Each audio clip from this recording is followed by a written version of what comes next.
Getting your tweets in. Jim's tweeting out, Facebooking out the winner today. But what's up, guys? My name is Andrew. Welcome to the channel. We're here at Copetown Woods. I'm with Jim Kineski of the Great Lakes Tour. I've known Jim for almost 10 years now. I think we first met in 2009, my first time playing on the Great Lakes Tour. I just finished 3-putting the last hole to shoot even par.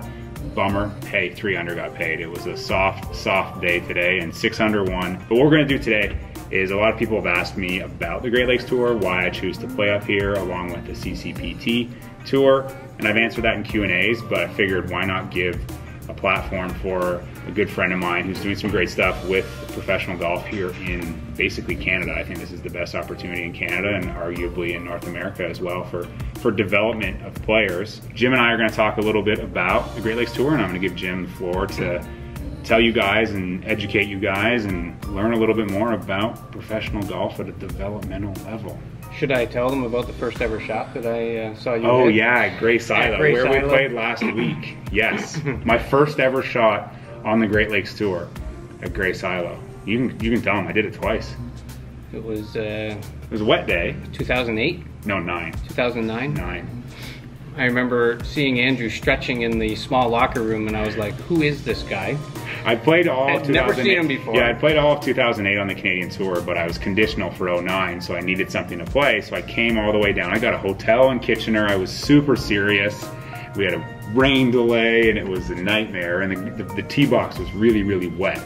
And Andrew proceeded to, was it a pop fly or a chunk pop fly about 30 yards in the air and into the hazard right in front of the tee. I did it twice in a row. And Eddie Maunder, who plays out here, he reminds me of it every time too. So even last week at Gray Silo, playing that first hole, I can't help but laugh. So I made a 9. Well, I ended up shooting 77 that day. So, but I won the next one. I won the next one. Got revenge. I got revenge. I won the very next one-day event a couple weeks later for my first professional win. So a lot of players have their first professional wins here on the Great Lakes Tour. Yeah, including Mr. Austin James, who just won today. Yeah, this afternoon got his first professional win, but David Hearn got his first pro win on the Great Lakes Tour, so did Brad Fritsch and also Rod Spittle, so pretty good little list there. And again, a lot of good players from the Ontario area have transitioned their amateur careers to professional golf here, and I've been around the Great Lakes Tour a little too long, but it's still a great place for me to play and see younger guys come up and try to hang with them, and it's getting harder and harder. Competition out here is really good. Everyone knows I didn't get my status on Mackenzie Tour, but I knew I had a great plan B, if you will, up here, and it was a no-brainer. Like, there's other options in North America, but it was a no-brainer as to why I choose to come here. Tell us about some of the things we have this year that we're playing for. One of the interesting relationships we have is with Circuit Canada Pro Tour in Quebec. That group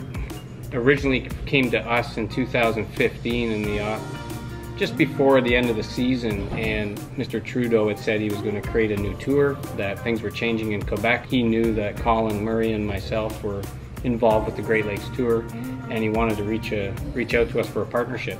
But we couldn't say anything at the time until the following season, but we knew something was coming. It was pretty big, and he wanted to involve primarily Canadians, unattached professionals, conditional members of the Mackenzie Tour or Latino America, really any conditional member of kind of the base or feeder bottom tours. And then of course he wanted PGA of Canada to be a big supporter of his tour as well. So, and he reached out, he wanted to get our players involved, and it kind of turned into a really strong relationship. Year 3 now, and we've created, the Race to the Mackenzie Investments Open. We've got our new Great Lakes Tour playoffs this year, but also all of our national members have the opportunity of playing in Quebec on the Circuit Canada Pro Tour, where they have about $650,000 available to our national members that they get the opportunity to play in their events. Combine that with our tour, and it's close to $1 million this year. But we also have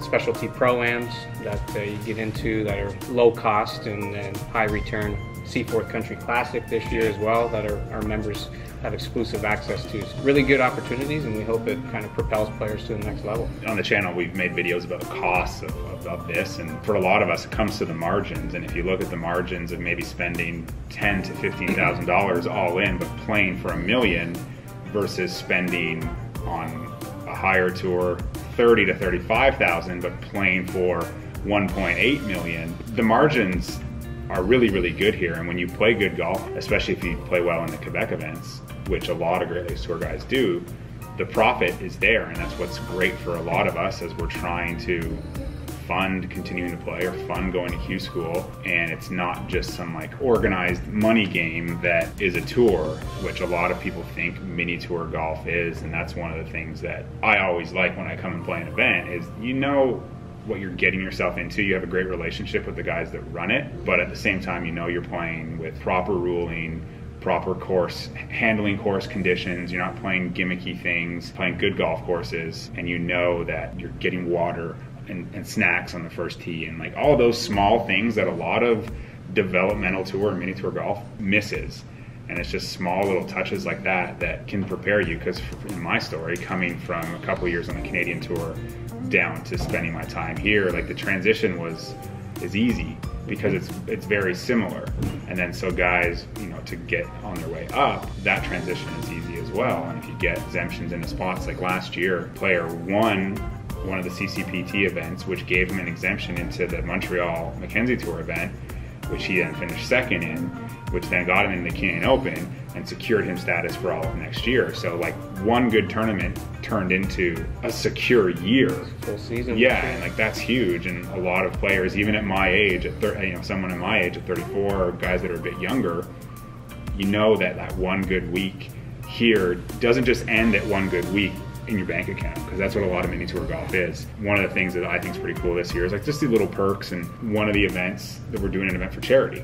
And a lot of mini tours, maybe they get you into pro-ams or things, but to do things for charity really instills in professional golfers at a young age that this is part and parcel with being a professional golfer, because you need to have a connection to charity with this sport. And it's really cool to be doing that this year, not just, oh, you get invited to a cool pro-am. Pro-ams are, I think, very important to partner with, one for charity, but two, pros get the opportunity to network. Yeah. And you never know who you're going to play with. You know, Golf to Conquer Cancer this year, we got Shelburne Flame of Hope, and then you got the JT Classic Pro-Am, all raising money for very good charities. And, you know, we've got some ideas in the pipeline. You know, our Southern Ontario Open, we'd like to get some charity aspect going to that as well. And, you know, it looks good for everybody if you're raising money for community and charities, and I think that's kind of what kind of direction where separates mini tours, basically. A developmental tour from a mini tour is you're trying to kind of give and like add to your surroundings, not just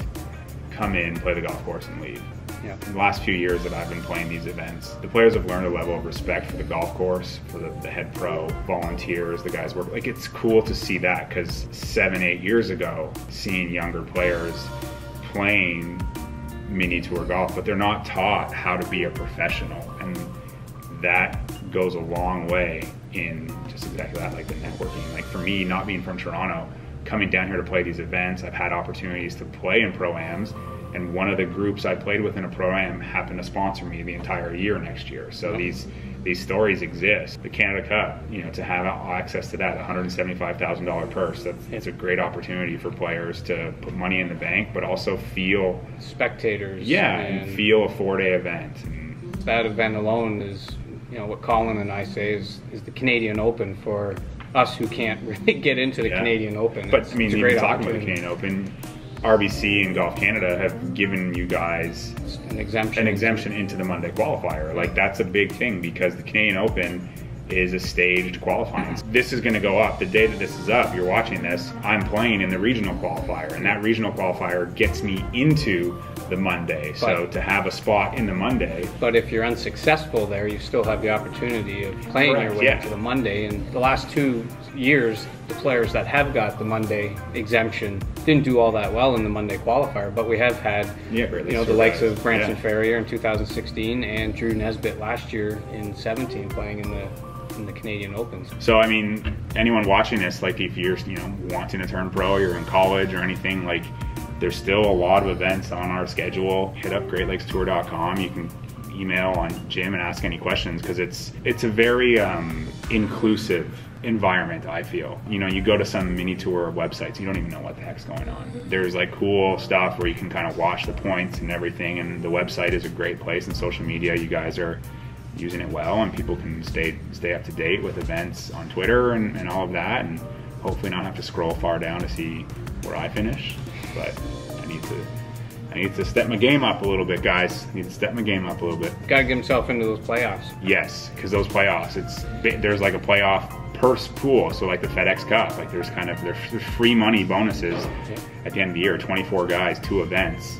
There's money in those events, like your purses, but then there's also this playoff bonus. Every one of the top 24 gets a piece of that purse. So right now it's sitting around $9,000, and we'll probably get over $10,000 by the end of the year. Just imagine how the FedEx Cup divvies out their $35 million, but this, divvying out 12 grand amongst 24 guys or something. Top guy just here's a free 2 grand on top of you've played well. Like that's and that comes in September, right before Q school season for these. Or guys wanting to transition to paying rent in Florida or something over the winter. So there's a lot of cool stuff on the Great Lakes Tour this year, and like I'm excited to try to keep my hand kind of in the pot and try to take advantage of some of these opportunities. And I guess the next one would be in 2 weeks in Barrie. I need to step my game up in those 2-day events because the race to the Mackenzie Open. 2 exemptions on the line. Handful of these conditional members of the Mackenzie Tour are going out west to BC, and it's opening the doors for some of the guys who are maybe 10th or so on the order of merit. Could be a big opportunity. Anything else you want to let the public know about the Great Lakes Tour? No, other than we're just trying to become a very legitimate tour, like our partners in Quebec. We're trying to help each other out and creating a circuit that is an alternative to the Canadian market for pro golf. I mean, if you can't be on the Mackenzie Tour or the Web.com Tour, there's always a place here in the East, in Ontario and Quebec to play. Today, the CCPT, or Circuit Canada Pro Tour, was having their big press release day. They are, I believe, expanding into the U.S. a little bit next year and to the East Coast. So they're going to have some pretty cool big events coming in 2019 on top of their schedule they already have, and we look to definitely stay strong with them, and hopefully our tour continues to grow like it is, and theirs does, and 3-4 years could be a really big opportunity for there could be something that completely rivals the Mackenzie Tour at half the cost. And the older Andrew gets, hopefully he stays in shape and can be there with all the guys. Yeah, hopefully. Or I can use the developmental tour and actually propel to another tour, or I'll just keep making YouTube videos. But I think that's a good way to end it, guys. Follow the Great Lakes Tour. I'll link all their stuff below. Make sure you follow, subscribe, all that fun stuff. Give this video a thumbs up. See you guys in a couple days. Thanks, Jim. Thank you.